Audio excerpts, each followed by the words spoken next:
Do you ever wake up already tired, even after what should have been a restful night? You reach for your phone almost instinctively, scrolling through the endless feeds, only to feel emptier than before? That initial jolt of dopamine quickly fades, leaving you with a lingering sense of dissatisfaction, a void that seems impossible to fill. Many of us move through life with a sense of disconnection, like we're watching a movie of our own lives rather than truly participating. We're surrounded by people, yet feel utterly alone. It's a low hum of anxiety that never quite goes away, a persistent emotional numbness that muffles joy and sorrow alike, or sudden bursts of irritation at the smallest things. We call it stress or burnout and accept it as the cost of modern life, a badge of honor in our hyper-productive society. We tell ourselves it's just a phase, something we can power through. But is this truly living? Is this what we signed up for? A life of quiet desperation masked by forced smiles and busy schedules? This isn't just your struggle, it's a silent epidemic we rarely discuss honestly. It's a collective experience, a shared burden that we carry in silence. We talk about being busy or exhausted, the endless to-do lists and the pressure to perform, but rarely admit, I feel like a stranger to myself. The person staring back from the mirror is a shell, a mere reflection of who I once was, or who I thought I should be. We think we need to be stronger or more organized, searching for fixes outside ourselves. We devour self-help books, attend workshops, and try every productivity hack imaginable, hoping to find the magic bullet. But what if you're not broken? What if the problem isn't a personal failing, but a systemic issue? What if your mind and body are reacting naturally to an overwhelming environment? An environment that demands constant attention, instant gratification, and relentless self-optimization. We weren't built to process endless information or absorb the world's anxiety 24/7. Our brains are wired for connection, for meaningful experiences, for moments of quiet contemplation. Feeling overwhelmed and numb isn't weakness, it's a distress signal. It's your body's way of saying, enough, I need a break, I need something different. Let's release the judgment, let's stop beating ourselves up for not being able to keep up with an impossible standard. Your exhaustion is real, it's not laziness or a lack of willpower, it's the result of pushing yourself beyond your limits for too long. Your anxiety is logical. It's a natural response to a world that feels increasingly uncertain and unsafe. Your numbness is protective. It's a shield you've erected to protect yourself from feeling too much, from being overwhelmed by the constant barrage of stimuli. These feelings aren't a life sentence, they're a compass pointing to what needs to change. They're guiding you towards a more authentic, more sustainable way of living. The first step is acknowledging the disconnect and giving yourself permission to seek a real solution. A solution that addresses the root causes of your distress, rather than just masking the symptoms. When we talk about mental health, it often feels like navigating a complex maze. We're bombarded with information, advice, and opinions, leaving us feeling more lost than ever. We're often told it's either a chemical imbalance, a glitch in our brain's wiring that requires medication to correct, or, conversely, a personal failing, a lack of willpower or resilience that we need to overcome. So, naturally, we look for fixes. Medication, promising to rebalance our brain chemistry, self-help therapy, seeking to reprogram our thoughts and behaviors, believing the problem is fundamentally inside us, a flaw we must correct. But what if the real issue isn't a personal defect, but rather our environment and habits, the very fabric of our daily lives?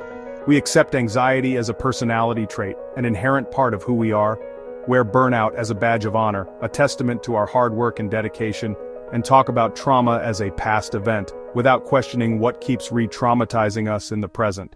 Society normalizes our pain, often subtly encouraging the very behaviors that contribute to it, but rarely investigates the root cause, the underlying factors that perpetuate our suffering. We're given coping mechanisms, temporary band-aids, not lasting solutions that address the core problems. Imagine your mind as a clear lake, a tranquil space capable of reflection and peace, constantly disturbed by pebbles, news headlines, social media updates, emails demanding our attention. Each pebble, each notification, each demand is seemingly small, but together they create a constant barrage, keeping the water in a state of turmoil and preventing true clarity. The core problem isn't you, it's the relentless input, the constant bombardment of information and stimulation. We're taught to be better lakes, more resilient and able to withstand the constant disturbance, to meditate briefly, finding a moment of peace, then return to the same chaotic environment. But what if the real answer, the lasting solution, is to simply stop throwing in the pebbles. This fundamental shift moves us away from the self-blaming question of what's wrong with me, to a more empowering perspective, what's happening to me, and what concrete steps can I take to change it? You're not inherently broken or flawed, you're simply overwhelmed by the sheer volume of input. The solution starts with consciously changing what you allow in, setting boundaries, and filtering the noise. What's the invisible force disrupting our peace? It's the compulsive consumption of digital information. We reach for our phones first thing in the morning, last thing at night, and in every spare moment. Social media, news, podcasts, constant input we call staying connected. But the true cost is our attention, our presence, and our peace. Every notification and headline demands our focus, crowding out our own thoughts. Our minds are filled with the noise of others, leaving us confused about our own feelings and goals. Social media hijacks our brains, keeping us in a loop of anxiety and distraction. This isn't about demonizing technology, it's about our unregulated relationship with it. Boredom, essential for creativity, has vanished. This hidden habit is the main obstacle to clarity and peace. To understand the damage, look at your nervous system. It's designed to scan for threats and respond, fight or flight for real danger. But digital life triggers this alarm constantly. News, emails, comments. Each threat sends a jolt through your system, keeping you in a chronic state of alert. Your body never fully relaxes, leading to exhaustion, poor sleep, and anxiety. You feel wired but tired, always on edge. This isn't a personal failing. It's biology reacting to an unnatural environment. Your brain can't tell the difference between a real threat and a scary headline. We're training ourselves to live in a state of emergency. The answer isn't more coping skills, it's removing the triggers. Give your nervous system a chance to stand down. Let's stop feeding it a diet of outrage and fear. True mental health starts with less input, not more effort.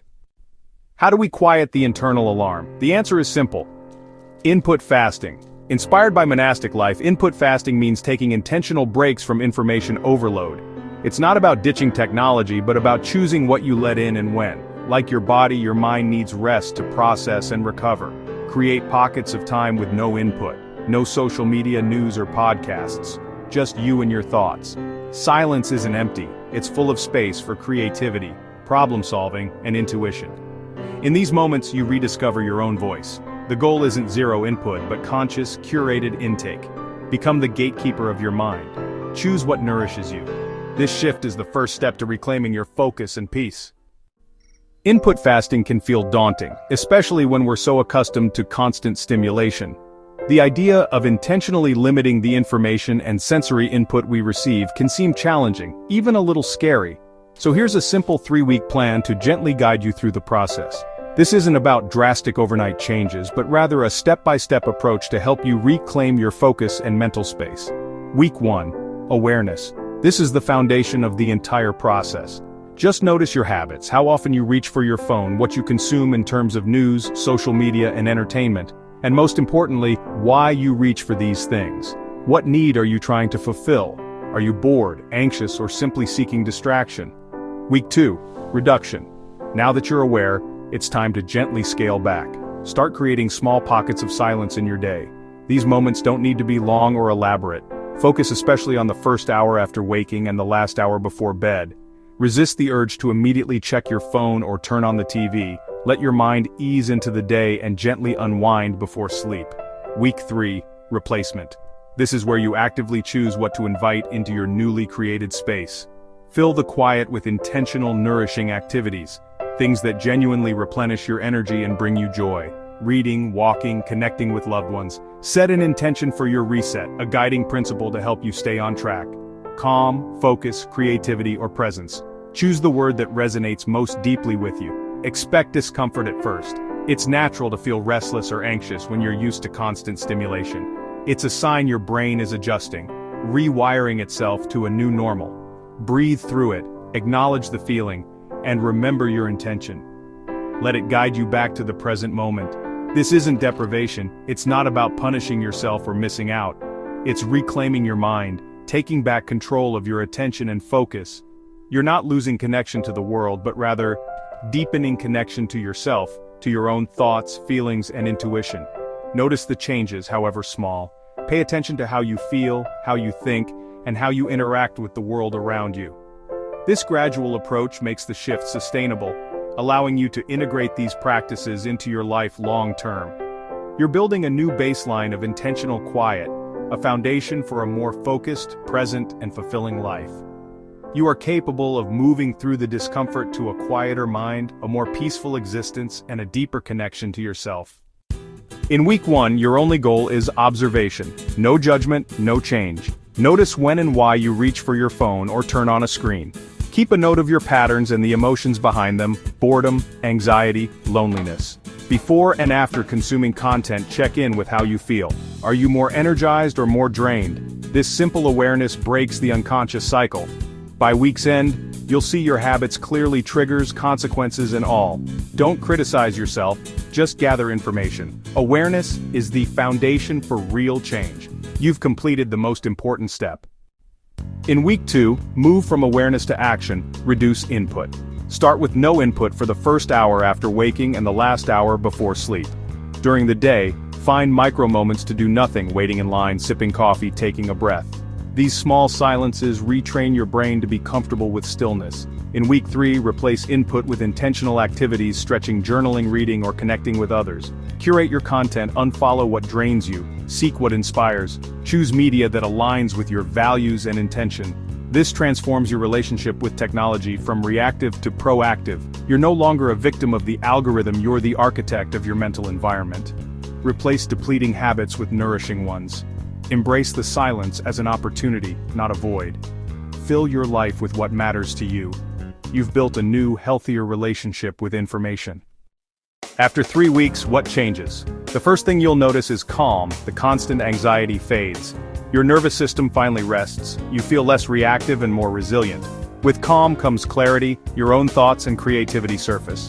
You remember what you enjoy and what you want. Presence returns, you notice the world around you, deepen relationships, and appreciate simple moments. You stop chasing perfection online and start valuing your real life. Healing doesn't always mean adding more. Sometimes it's about subtracting what harms. By stepping away from the noise, you come home to yourself. Try this experiment, give yourself the gift of quiet. Pause the endless input. In the silence, rediscover peace, clarity, and presence. It's been waiting for you all along.